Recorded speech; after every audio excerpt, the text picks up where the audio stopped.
bien sûr remercier tous ceux et celles qui ont souhaité être présents aujourd'hui à la suite des dramatiques événements de ces derniers jours qui ont culminé avec l'odieux attentat, l'odieuse attaque contre le domicile personnel du maire de l'Île-et-Rose, Vincent Jeanbrun, qui est un ami personnel, qui est conseiller régional d'Île-de-France, et qui a vu son domicile, son épouse et ses enfants menacés de mort par cet acte odieux.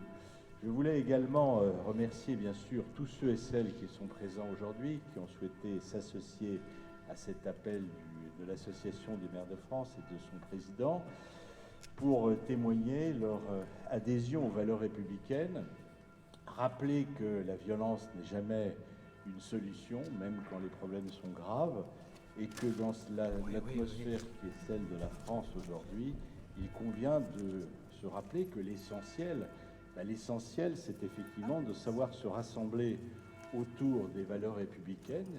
Les valeurs républicaines, je vous rappelle qu'elles sont nées dans la douleur en 1789. D'ailleurs, le 6e arrondissement, qui n'était pas le 6e arrondissement, a été l'arrondissement de la Révolution française. Et ces valeurs républicaines, des valeurs au-delà des événements dramatiques qui ont marqué cette révolution, c'était des valeurs de progrès, d'unité, de rassemblement, tout ce qui est mis en cause aujourd'hui. Le dramatique décès d'un jeune dans des conditions qui restent encore à éclaircir ne doivent pas conduire nombre de nos concitoyens à piller, à saccager, à mettre en cause les symboles de la République que sont les écoles, les mairies. Et d'ailleurs, je voulais faire remarquer que d'ailleurs, ils mettent en difficulté leur propre famille, leur propre environnement. C'est effectivement souvent dans ces territoires qui sont des territoires difficiles que ces actes délictueux sont réalisés. Donc il faut le rappeler. Et d'ailleurs, si vous connaissez un certain nombre de personnes qui vivent dans ces quartiers, ils sont les premières victimes, bien évidemment. Donc il faut que tout ça s'arrête, il faut que la raison revienne, et il faut bien évidemment également que les pouvoirs publics exercent leur action. Puisque si les maires sont effectivement les fantassins de la République, et si ça continue, comme j'ai l'habitude de le dire, il faudra bientôt les attraper au lasso aux prochaines élections, il faut que chacun les attrape au lasso pour qu'ils soient candidats, bien évidemment.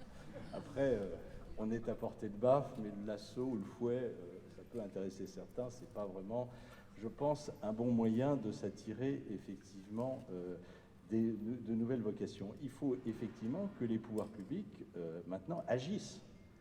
Assez de blabla, assez de réunions, assez de séminaires où on est censé comprendre ce qui se passe. Quand des écoles brûlent, quand des mairies sont attaquées, quand des élus sont attaqués, je crois qu'il faut réagir. C'est plus le moment de jouer aux marionnettes ou aux guignols.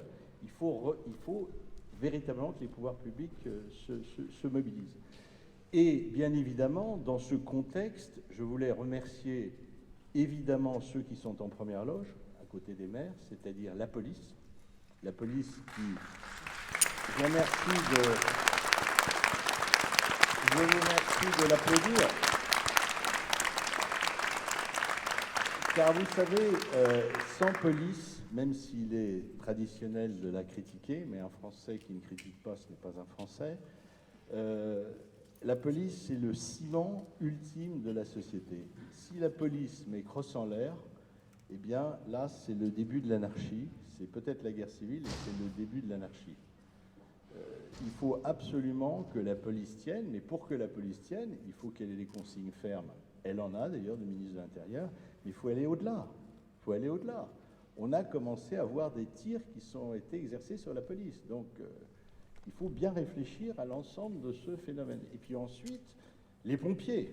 Je vous rappelle que ce matin, et je pense qu'on peut les applaudir, un jeune pompier de 24 ans a trouvé la mort en Seine-Saint-Denis en voulant éteindre un feu dans un parking souterrain. Il a été victime non pas du feu en direct, mais il a fait un arrêt cardiaque. Et je voulais le dire, devant d'ailleurs, actuellement au même instant, le capitaine Gélis, qui commande la caserne du Vieux Colombier, qui est derrière cette mairie, a rassemblé ses hommes pour effectivement observer une minute de silence à l'attention de ce jeune pompier. D'ailleurs, après le discours que je vous dirai dans quelques instants, je vous proposerai d'observer une minute de silence et ensuite de nous séparer.